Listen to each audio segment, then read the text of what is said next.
and welcome to Study English IELTS Preparation. I'm Margot Politis. Today we'll look at writing an essay on ageing populations and how to organise ideas about it in a paragraph. Let's begin by listening to a young woman talking about her grandmother.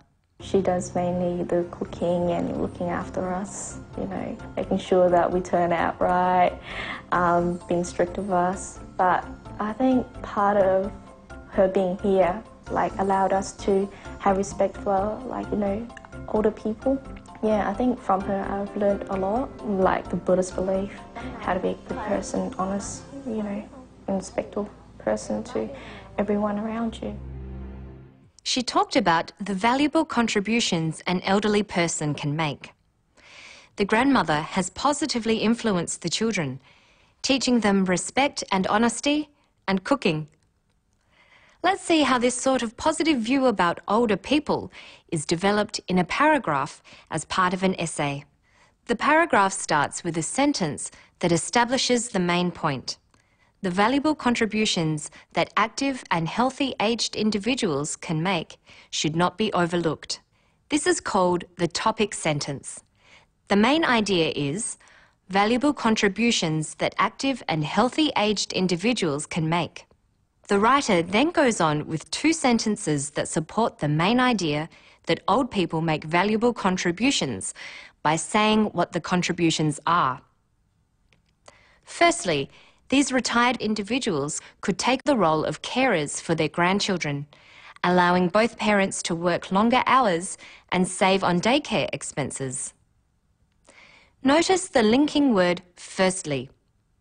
It means there will be more than one supporting sentence. What linking word should follow firstly? Secondly, the retirees could volunteer their services as drivers for the very old and sick. To further develop the supporting ideas, the writer provides an example. For example, they could deliver meals directly to their homes or assist with transportation to and from specialist appointments or hospital. The sentence is logically related to what has just been said and linked by for example. This sentence is called a developing sentence. How you refer back to things you have just written is an important way of creating a natural flow to your language. The examiners call it cohesion. You do this with words called reference, which help make links within and between sentences and paragraphs. For instance, look at these sentences. These retired individuals. These refers back to aged individuals in the preceding sentence. And their grandchildren are the grandchildren of the same aged individuals. Reference are used all the time and not just in essays. Listen to the way the man in the next clip uses the and those to refer back. The car is driven by four in-hub motors, and the in-hub motors directly drive the four wheels. Power source is the batteries. Those batteries are sort of charged by literally plugging it in at home or by the solar cells. He doesn't just repeat himself. He says the car is driven by in-hub motors. To say what the motors do, he refers to them again, but as the in-hub motors. The car is driven by four in-hub motors, and the in-hub motors directly drive the four wheels. Next, he says that the power source is the batteries. He's already said the batteries, so he refers to them again as those batteries. Power source is the batteries. Those batteries are sort of charged by literally plugging it in at home or by the solar cells. Using reference helps you avoid using exactly the same words too often. You can also use synonyms, words that have similar meanings, in much the same way. Let's look at our paragraph about aged people again. Aged individuals is not repeated in the same form in the paragraph, but as retired individuals, retirees. and in specific roles as carers and drivers. Using reference and synonyms skillfully is not just for essays. Let's look at the ways synonyms and reference create cohesion and meaning in the next clip on an entirely different topic, the ruined city of Angkor Wat. Right now, we're at Angkor, which is a collection of temples in the north of Cambodia, which, about 1,000 years ago, was the centre of a huge empire which stretched across most of Southeast Asia.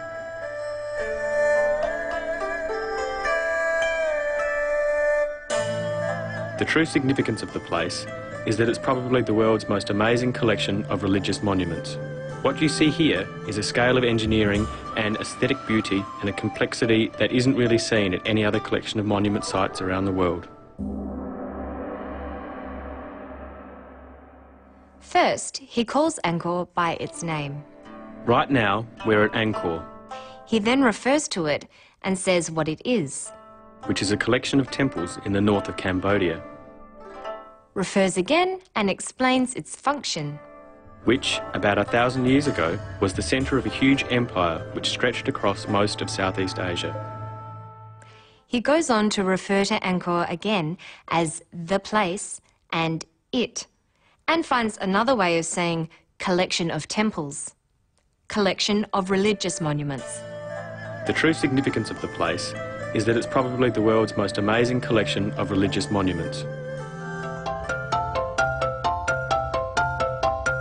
Now let's look at coherence. What is coherence?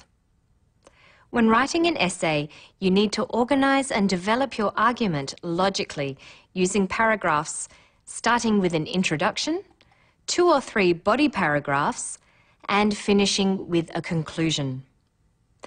There should be a clear transition from one paragraph to the next, linking the ideas between paragraphs. The paragraph we looked at earlier was the first body paragraph of an essay answering this question. The increasing number of older people will cause economic problems for the young. To what extent do you agree or disagree? For this sort of essay, you have to write about different things in each body paragraph. The first paragraph disagreed. It said what positive things older people contribute. So the next body paragraph has to look at the negative effects of an ageing population. Let's look at what its opening sentence or topic sentence should be like. However, the increasing proportion of older people no longer contributing as much tax as younger people will put a strain on the nation's budget. Notice that the sentence begins with the word however. However is a linking word that is used for contrasting. It shows the writer is moving on to develop the other side of the argument. To recap, you should know how to structure an essay. Using paragraphs correctly in your essay is important. You need an introduction, which gives some background information about the topic, followed by what you are going to write about. You start the first body paragraph with a topic sentence that establishes the main idea you will write about. You follow this with some supporting sentences that give reasons and provide examples that develop your ideas further. You do something similar with the next body paragraph, but from the opposite point of view, and finish with a conclusion that summarises the main points and makes it clear what you think. And you should link sentences with transition words. This gives your essay coherence. Using reference and synonyms, as we've seen, will help you achieve cohesion. That's all for today. You'll find more detail about today's program at our website. Good luck with your studies.